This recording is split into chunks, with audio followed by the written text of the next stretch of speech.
welcome again to our next WOW series interview. Today we're going to be speaking with Equi. She's the founder of Equi Botanics based out of London, and she's going to be telling us how she started her business, but also sharing her personal story to how she got to where she is. I got connected to her through a mutual friend, another WOW series speaker, and it's been incredible to learn her story. I've learned a lot from her, and I'm really excited to have her here to share more about what she shared with me with all of you. And she's also going to be speaking at our next WOW Speaker Series event. So if you're looking to connect with her, you liked what she had to say today, and you would love to learn more from her, definitely attend. You'll be able to not only hear what she has to say there too about what it means to create an inclusive brand and how she did that with her hair product company, but also, you know, really learn from her and how she got there if you're looking to either get into the industry or just general mentorship. And with that said, I'll stop and I will let you go ahead and introduce yourself, Equi. I'm so excited to have you here, to bring you into our community.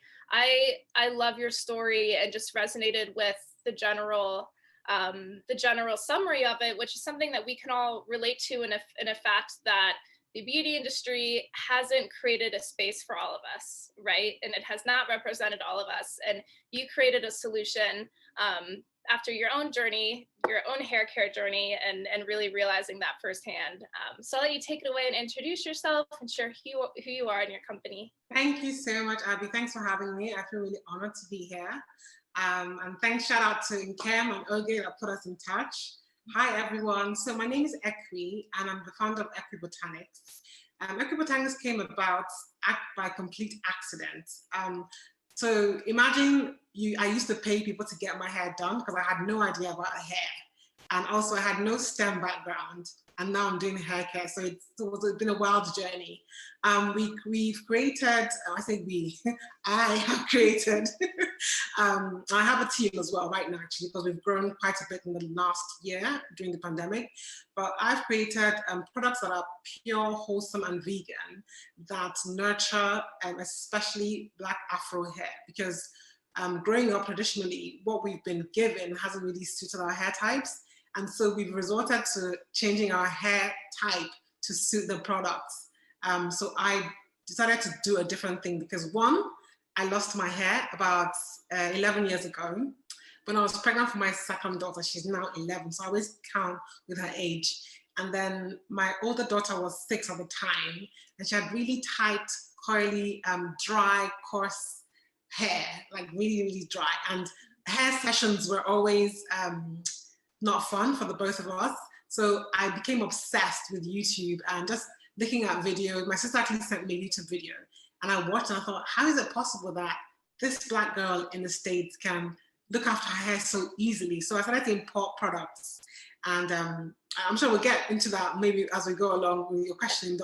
Just looking at the product, I'm thinking, oh, but this isn't working for me. Why isn't it working for me? I started mixing oils, got something called an emulsifier. I didn't know what that was before, and just finally found a formula that worked.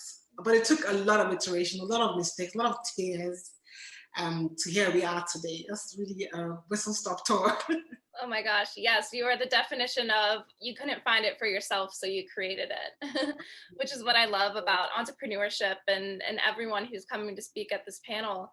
But I would love, I mean, yes, it's so important what you created, and women need that. And I love what you're doing is not only just a hair care product, but of course it's sustainable, it's vegan, you're using the right natural ingredients, but you're also, it's part of a greater movement, in my eyes at least, of creating space for people in the beauty industry, right? And just creating a space to where they can say, like, I feel seen, this person has a similar hair and struggles that I've had to face, and they're actually creating a solution for me. Absolutely, absolutely. Because at the time I lost my hair, all my friends were losing their hair as well, because I think it was funny. I think we got to a stage where we were braiding our hair with extensions, but not looking at what was underneath. And so the hair wasn't nurtured.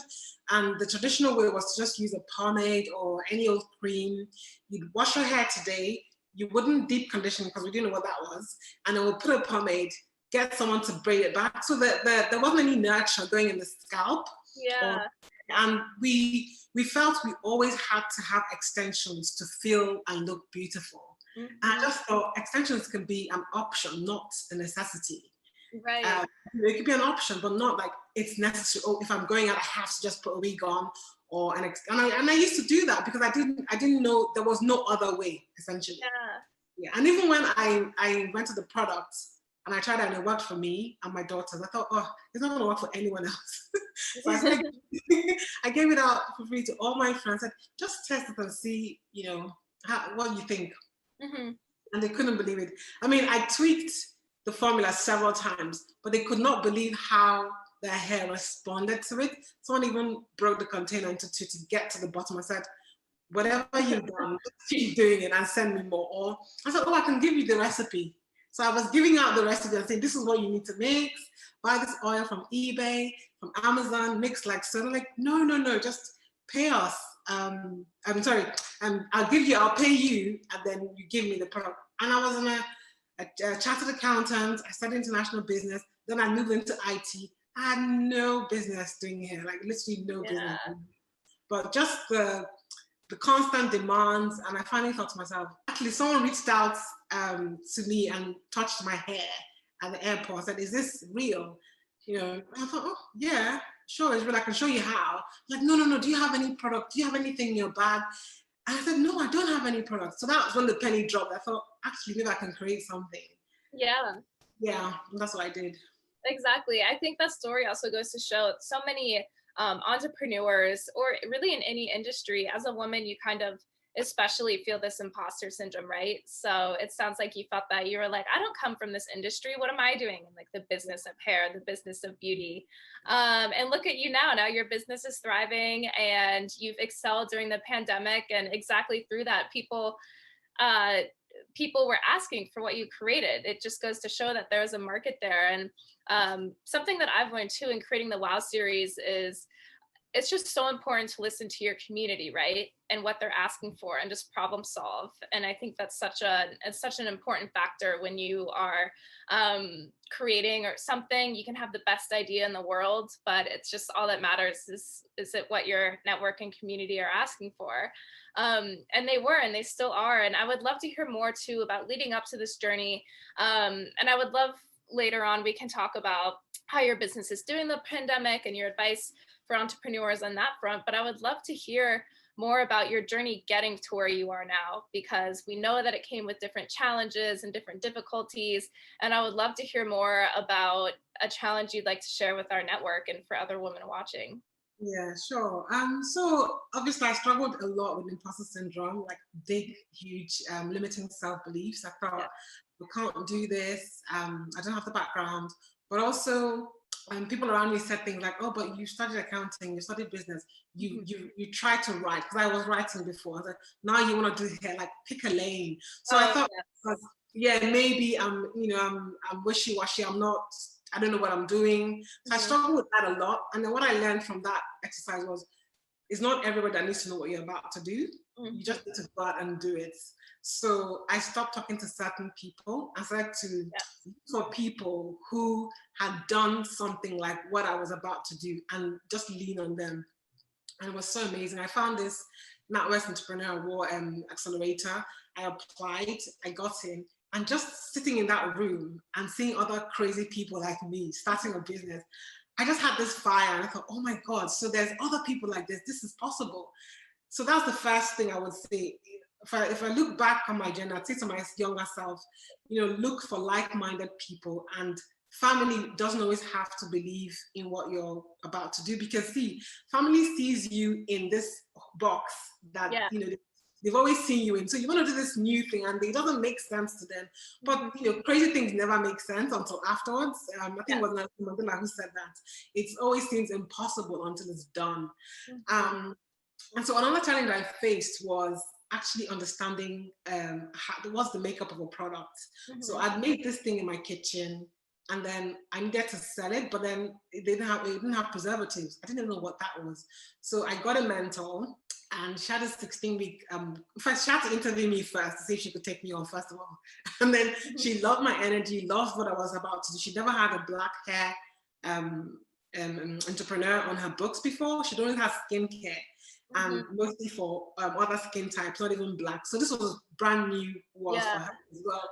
So we gelled, and till this day, I still remember her words. One of the words she says, always follow the money. Any task, because right now, overwhelm the tasks, she always says, follow the money, and then everything else will come. What is the thing that will move the business forward? It's always cash flow. But Yeah. we went back to meeting her and her just breaking down my lack of self-belief with different exercises week on week, and then teaching me about the industry. So, for example, EU regulations, I had to learn that. I had to figure out how to mix, how to find a chemist to help me make it shelf ready, not just what's in my kitchen. Right. And then I had to find a manufacturer, and everybody wanted thousands, tens of thousands of units of minimum order quantities, and I didn't have money for that.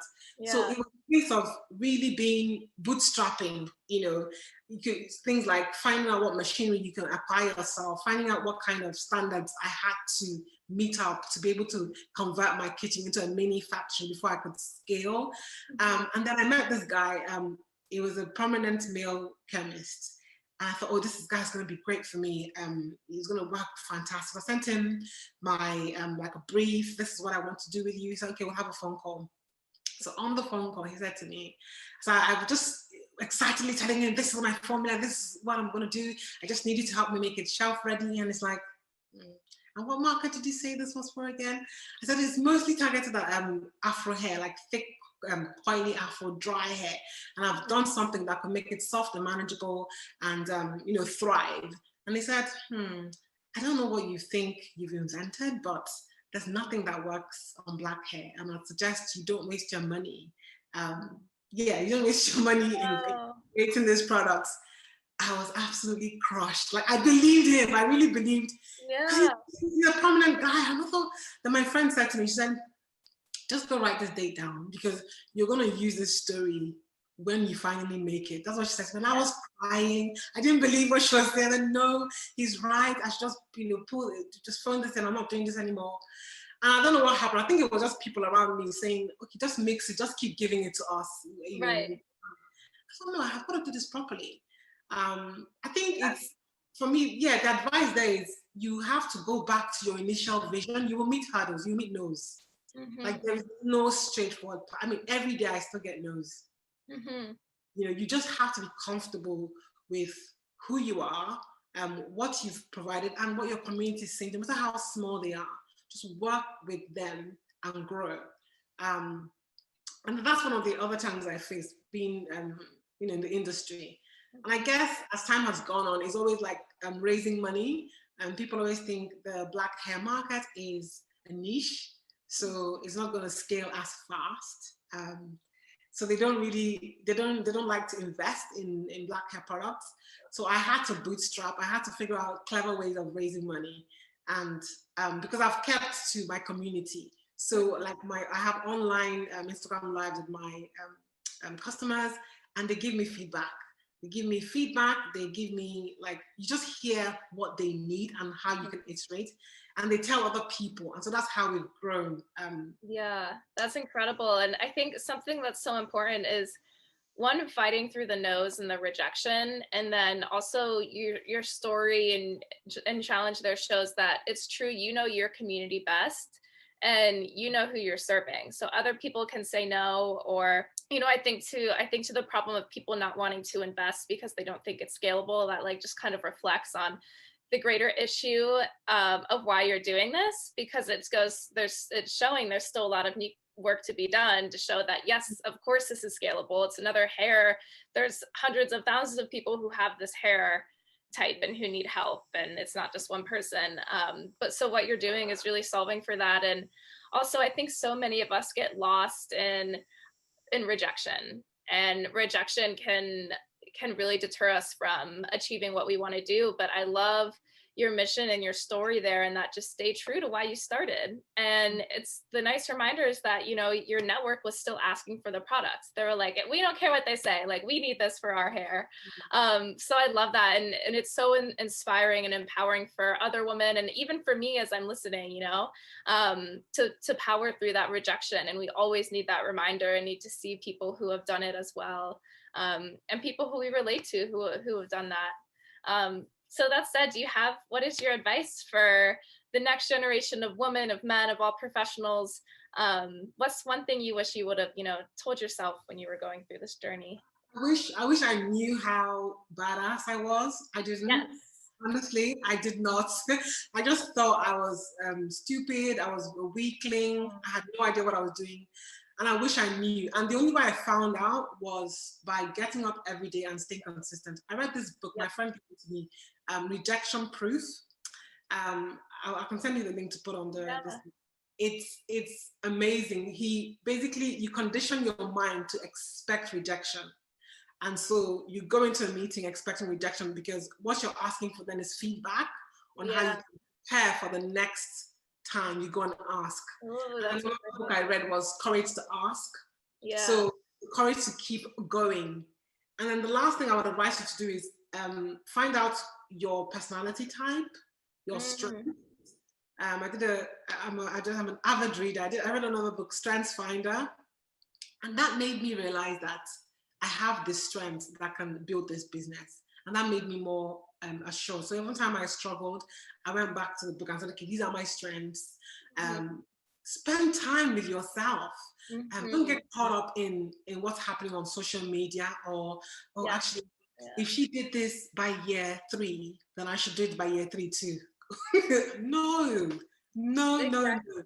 The more time you spend with yourself and fall in love with your path and your journey, it will become so clear cut what Mm-hmm. you're doing. It will become so clear to you that, oh, this is my focus. So last year, that turned around for me. I stopped comparing myself to other brands.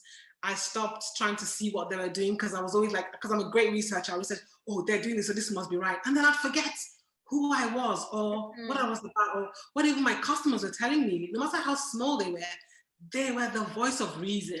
So once I decided actually my path is bright, if I just stay focused, if I put all my energies into my own path rather than scrolling on Instagram, seeing what other people are doing, and then feeling miserable afterwards, what does that do for you? It just drains your energy. So I just Mm-hmm. switched everything off, switched off all my notifications, and got to work. And I said, because I'm also quite spiritual. I prayed, I said, I need a team because I can't do this on my own. We're growing now. I don't know how to do everything. That's another advice I'd give myself is find out what you're great at, but find other people who are great at stuff you're not good at and just do some kind of agreement in the beginning. Even if you can't afford them, do a few hours a week, get them on board. And then as you grow, you start to increase how you pay them. There's always a way once we make that decision. You have to Mm-hmm. decide for yourself first. And once you decide, you start seeing possibilities. You know, I'm an avid student of the law of attraction as well. Yes, me too. So I really believe in that. I believe that your energy that you carry will attract the right people to you, attract the right opportunities. And even when you feel a certain um, tweak in your spirit that this isn't right, then don't go there. Follow your instinct because you've spent Mm-hmm. time with yourself. So your radar is sharp, you know? So Exactly. that's what I would say at the Oh my risk of. gosh. Thank you, Equi. That's so important. And I love that. And I love kind of this as a principle of entrepreneurship, because that's how I see it too, is when you can, for example, you come from a business and accounting background, but your advice isn't, to know the numbers or to have this, or it's just to believe in yourself. And I also 100% agree with the law of attraction too. And I really relate to that advice as well, because that was similar to my journey. Like I feel like I didn't really step into my voice until I started my business, because this was the way I proved to myself that this is mine and I know it best. And it's just really built a confidence. And I realized that the more that I followed my ideas, my gut, um, that's then things naturally come. And like, for example, like we were connected and I'm connected to, so many other women who I learned from. But yes, I love that advice. And it's so simple in that it's essentially just know yourself and believe in yourself and believe in what you're doing. But that can be so hard to do when we're lost in social media or imposter syndrome. I do that with social media too. I've had to remind myself to stop comparing myself to other women's organizations, and just know, or even, as I'm looking for different partners and sponsors, knowing that I still know what's best for my business. It's a hard but easy reminder. We just need to remind ourselves that. So that is incredible advice. Thank you so much, Equi. I'm so happy to have you be speaking at our panel upcoming in February. She's going to be talking about how she started her business and more of those tactical resources that she used, and also how her and all these other women are really creating an inclusive environment. And what I found is so important is the beauty industry is competitive, right? And it can be intimidating to jump into it. But Equi here is a fantastic example that if you follow your customers and what you know you're good at, the success will come. Absolutely. And lastly, I believe in abundance as well. I believe there's enough for everybody. That's actually the main reason why I stopped comparing myself, because what's the point of keeping up with others when yours is out there? Yeah, there's enough for everybody. So there is enough for everyone. And Priyanka, who's also speaking, she said the same thing. She said, you know, there can only be more, there can never be less. And especially I feel like in an industry that really should be craving diversity and inclusion and representation, like the more the merrier, you know, when it comes to products. And I feel the same way with the WOW series. You know, there's hundreds of women's organizations, there's thousands. But I just always remind myself that no one's doing exactly what we're doing, right? Or no one's having these exact conversations that we're having. And also, even if they were, we are contributing to the conversation. Yes. To the beauty space. So it's like a pie. And the more you eat it, the bigger it gets. That's really what it is. That's what abundance is. There's billions of women who need what you do, Abby. So it doesn't matter how many hundreds of, and the thing is, because we know the industry, we see other so-called competitors, you know, in your face, but the audience don't. The audience see you. Yes. Oh my gosh, thank you. I love that. That's so true. Your audience sees you. They're not seeing everything that you're seeing in the industry. Oh, that reminds me. One thing I wanted to add too was on that same note, I feel like especially for new entrepreneurs or aspiring, you know, whatever you might be, we can get so into the details of what our competitors are doing. I started doing that when I first started the WOW series. I had spreadsheets of competitors and SWOT analysis. And then I was like, I'm just kind of wasting my time, like worrying about what other people are doing. I just need to focus on what I'm doing and what my community and network is asking for. Absolutely. Honestly, been a game changer for me. Me too. I wake up and I don't remember there's any other brand. Seriously. Yeah, exactly. My goals, where I'm headed. Yes. And that just gives you so much energy, and it attracts people to you. It attracts the right customers to you. Yeah, I mean, what can I say? That's really it. Yes, that's so true and so important. Thank you so much, Equi. Is there anything else that you want to leave with our community, with our audience before we get together again in a couple weeks? Yeah, just I think for the important thing as well is to find your path. Don't copy somebody else, because you have the original that nobody else can be, and you're just leaving the original on the side while you're focused on being somebody else. You're a badass. Honestly, you really are. If you dig deep, you'll find it. So don't look at anybody else. Just do you, and do you well. Yes. Thank you, Equi. That's so important. And I love how like we're very similar on the subjects, because I feel like when I talk about entrepreneurship to other professionals, like that's what I go for. I go for more of like the just believe in yourself. And you will find it. And that's absolutely it. And it's uncomfortable to take those first steps and to hear the rejection and all of that. But as you go through that, you start to prove to yourself that you can do this. And the law of attraction begins, and you really step into your best self. And every time you achieve something, look back on it, ask yourself how you did it. That just gives the confidence a bit more. Yes. And the no's are just one step towards the yes. So reframe how you see things. Always reframe it. You know, you can be going through a hard time in life, because apart from business, life, personal life issues, is how you reframe. So if I didn't go through this, I wouldn't be able to tell the story. I wouldn't be able to help somebody else. Exactly. So it's about changing how our mindset is, how we condition our mind.